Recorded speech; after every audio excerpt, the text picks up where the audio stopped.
back to another episode of LCCTV. As you may or not have noticed, I am holding a pair of scissors instead of a microphone for two reasons.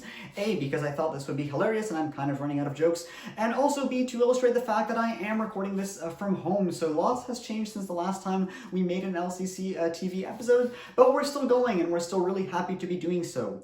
So without further ado, we're going to start with the first clip we have for you today, which is regarding the environment. Indeed, we have a Green Team Direct episode, which I know you guys have been waiting for. So here goes!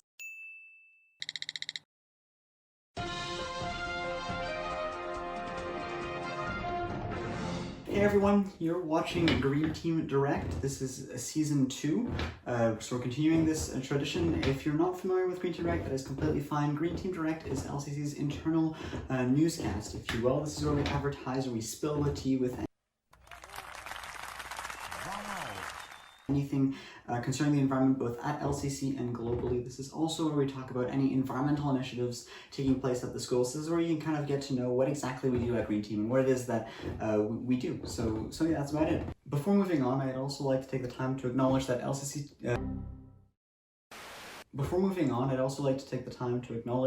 that moving forward, the LCC Green Team will be collaborating with The Wire, which is LCC's internal newspaper / magazine, as well as LCCTV, which is LCC's TV channel. And so yeah, so you can look forward to seeing some green initiatives in there as well. Now, for those of you who might be slightly familiar with Green Team Direct, you might be expecting that we'd be in the green screen room at LCC, but we are not. We're actually all in our various homes because quite a bit has changed since the last episode we made. Quite a lot has changed, yeah. I don't know if you guys have noticed, but we actually happen to be in a global pandemic. I know it's kind of hard to tell, but we are, which is why we're at home. And because we're in a global pandemic, we just thought it might be a good time to kind of take the time to kind of look back on what has happened over the course of the past few months and think about what has changed and what has not changed. So we're going to take the first few minutes of our first episode of season 2 of Green Team Direct to talk about that.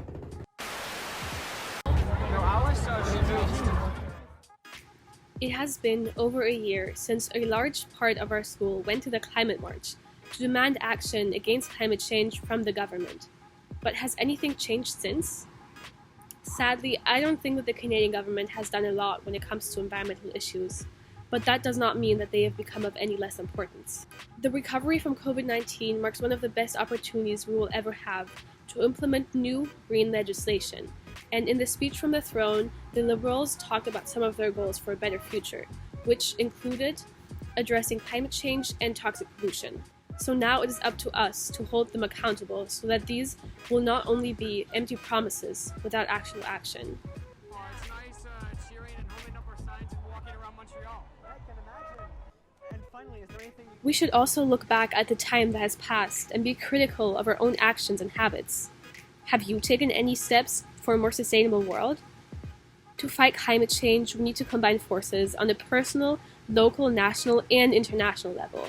So if you want your actions to have a larger impact, we really want to encourage every single one of you to join our team. Like my thoughts are continuing the Green Team. It's been a whole year since the climate march last year, and since then, these are some of the impacts of climate change that we have felt. 2020 is only a little more than halfway over, and it's already clear that this year will be one of the hottest on record. Along with droughts, water, and food shortages, a few catastrophic events which have taken place in the first half of this year are the bushfires in Australia, Siberia experiencing staggering heat for much of the first 6 months of the year, the level of extreme heat that would have been almost impossible in the absence of human-caused global warming, scientists recently concluded. 2020 will also likely see one of the lowest Arctic sea ice extents on record. With an extremely active Atlantic hurricane season, so many powerful storms have formed over the Atlantic this year that only for the second time, the U.S. National Hurricane Center has run out of names for them. We are now currently battling against the Californian wildfires.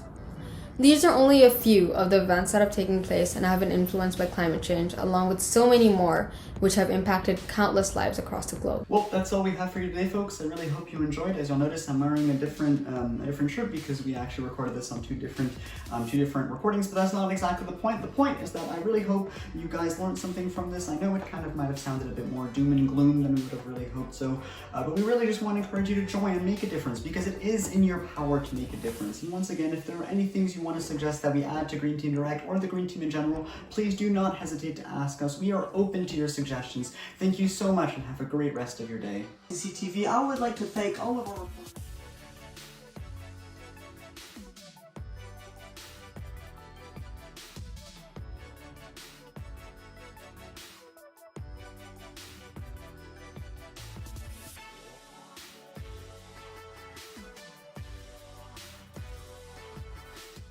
Thank you so much, Green Team. That was so enlightening and funny. We will now be proceeding with an interview with Matthew Anzarouth. So for those of you who do not know, the WSDC, which is the World Schools Debating Championship, took place a few months ago, and Matthew Anzarouth actually came out as being one of the top debaters in the world. So we had the honor of having him at LCCTV for an interview a few weeks ago, and we will be happy to share this with you right now. So here goes. Okay, so hello, my name is Edouard. I'm here today with Matthew Anzarouth. Yeah, nice to meet you. And he is a competitor at the World School Debating Championships. If I'm correct, yep. That's correct. Yep. And so we were very excited to have him today. He ended up being one of the top debaters in the world at the end of this competition. So that's a pretty prestigious title, I think, and we have a few questions to ask him. So the first question I would have for you is, what exactly is the WSDC? How exactly does it work? Just because not all of our viewers might be really familiar with it. Right. So the World Schools Debating Championship is basically the biggest high school tournament that there is. This year it gathered 68 countries, so 68 national teams. Each of them typically has 5 members on their team. That are selected in various ways that are up to the debate associations of each country. The way it works is this year there were 6 preliminary rounds. So you debate against teams in your division. And then there are 4 to 5 break rounds, or which you might think of as playoff rounds, where you go, partial, double octos, octofinal, quarter, semi, and then finals, where we ended up debating against Sri Lanka. That's what I saw. Okay, so that's great. So that's nice. And what does it mean to be a debater as well? Because not everyone watching this as well might be super familiar with the art of debating. So what do you do as a debater? How does it work? Right. So a debate is basically a structured argument between 2 teams. 3 speakers speak on either side, although there's a team of 5 that you end up preparing for each round for, and you rotate who speaks each round. It's a good time. You make lots of friends. You learn a lot from coaches and teammates who end up being some of the most smart and impressive people that you know. So there's the enjoyment of the activity itself, which I think, we'll probably get to at some point in the interview. And then, there's all the other things that you take along with it. So the friends that you make and the things that you learn as well. Yeah, so I imagine, do you still speak to the people with whom you... Yeah. We're all close friends, yeah. That's pretty amazing. Okay, so moving on to the next question. So we're actually right now we're in a bit of a pandemic, which is why we're actually doing this. I think we've all kind of noticed that, and I think there's a bit of stress, and everyone's kind of nervous. But I think that these kinds of competitions must be kind of nerve-wracking. So I want to ask you, what is your way to manage stress, not only in COVID but also in the competition itself, and what advice can you give to all of us? Maybe not very good advice, but no, it was a stressful tournament. Debating in front of a lot of people, even though it's online actually, which is a little strange. In terms of how I dealt with it, I made sure I got a lot of sleep. That was probably the one bonus of a tournament being online. You're sleeping at home. You're generally not going to bed as late as you would at a tournament in person. So getting decent sleep, I go for walks every now and then, and just trying to relax. But I mean, it was throughout the tournament quite a nerve-wracking experience, but I mean the high at the end of it was quite nice. I must imagine that must have been very relieving at the end when you must have gotten the results.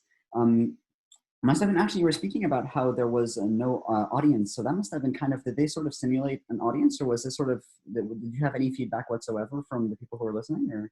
So there is an audience. So, okay, so the way it works is, I mean, like normal, there are judges. Obviously, there's a panel of judges in each round. But there were also people who would watch the round, roughly equivalent to the number of people who would actually watch in person. So these rounds would take place on Zoom, and people would be invited in to watch each round. In the preliminary rounds, there were kind of some limitations on how many people could watch.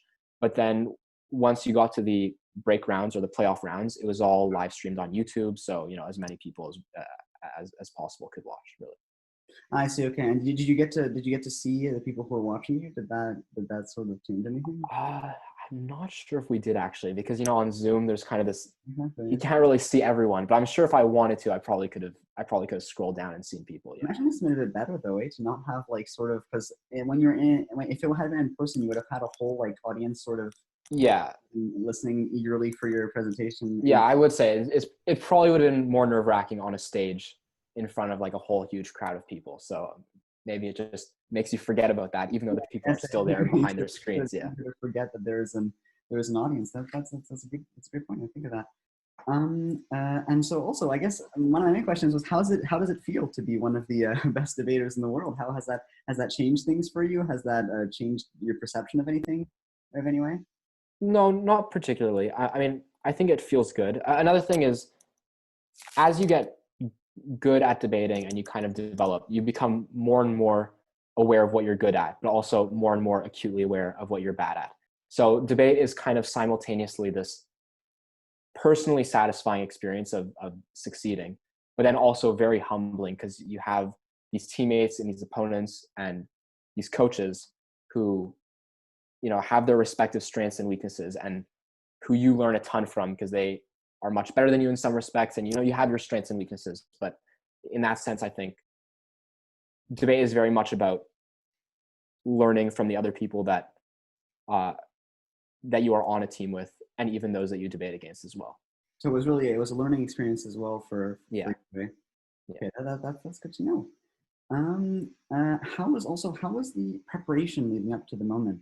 So what I guess what it really comes down to is how I imagine I was really nervous during the presentation, but before you must have done quite a bit of a prep. You mean before the whole tournament? Yeah. Right. Yeah. So, well, most of the rounds are actually impromptu. So you get the motion an hour before the round and you prepare for it. But that said, there is still training that leads up to the tournament itself. So that training actually started a year before the tournament, roughly, or at least, like over half a year, 3/4 of a year, probably.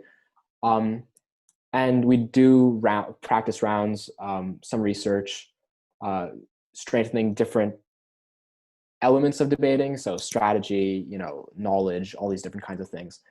And then by the summer, I guess in June and May, when we're getting to kind of the lead up and the crunch before the tournament, we had a training camp where we do many more practice rounds than we normally would. We did a couple of practice tournaments in the lead up to the World Championship, just to get used to working with the team, to refine some of our strengths and weaknesses, and to make some last minute lineup changes and that sort of thing.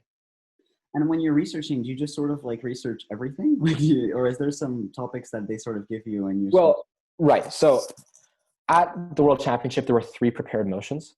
And if my math is correct, so we did 10 rounds in total. So there were 7 impromptu motions, 3 prepared motions, I believe. So for the prepared motions, you get them in a month in advance. So we did plenty of research on that, to the point where it almost drives you crazy. But for the impromptu motions, it's more of kind of a long-term lead up to it that prepares you for it. And in terms of what we go about researching and learning, it's more of a natural process where different people on the team, it's a team of 5, have different interests and different areas of knowledge anyway. So, some people might know a lot about economics. Some people might know a lot about social justice or philosophy or politics, whatever it is. And as a consequence, we don't need to worry too much about that, because different people have their own kind of special niches, but we do make sure that we develop them throughout the year. And which ones do you prefer? I think for me, mainly philosophy and economics, and also politics as well.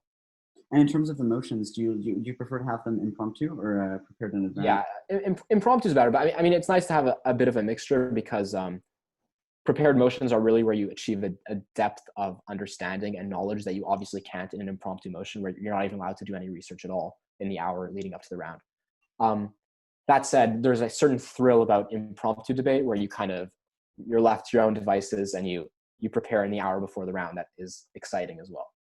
Yeah, that's pretty cool. So my next question was, how was also, and I guess we kind of went over this a bit before, but how was the transition towards online? Because we've also, all of us have kind of seen the school sort of become this virtual platform. How was it for debating?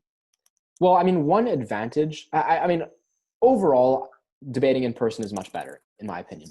One advantage, though, is that more countries than ever were able to compete at this World Championship because financial barriers would have prevented them from traveling and competing in person. So that was one good thing. Aside from that, the main loss is, you don't have the same social experience of meeting people from around the world, of hanging out with people in person. But we tried to make do. We tried to still hang out on Zoom with our teammates. And as for debating online itself, it wasn't that much more of a challenge because we actually practiced throughout the year online because our team had me from Quebec, 3 kids from Ontario, and 1 from Nova Scotia. So, we're not gathering once a week to practice. So we always practice online anyway. So in that respect, it wasn't actually that much of an adjustment. And normally you would have practiced online as well? Yeah, throughout the whole year, pre-pandemic, yeah. So you were kind of was it with Zoom? Discord or Zoom, we go back and forth. Oh, okay, so you guys had been using Zoom before the pandemic happened and all that sort of stuff. Yeah. It's funny to see it rising popularity as bigger. So I we kind of asked already, but so you had about an hour to prepare for the impromptu ones, and for the non-impromptu ones, it was really about a year of research that you had. No, a month. No, okay. 3 weeks to a month, yeah. That's pretty. So it was really, it must have been, once again, lots of researching right before. Kind of nervous. Yeah. Have I researched everything? Am I sure know what I'm doing? Also, what skills do you feel are transferable? So like, how do you feel as though your experience in debating can be transferred to other skills and other jobs? Right. I mean, I think there are some quite obvious things. Debate obviously expands your knowledge because you read a lot more. Public speaking skills and confidence. These are things that are quite intuitive.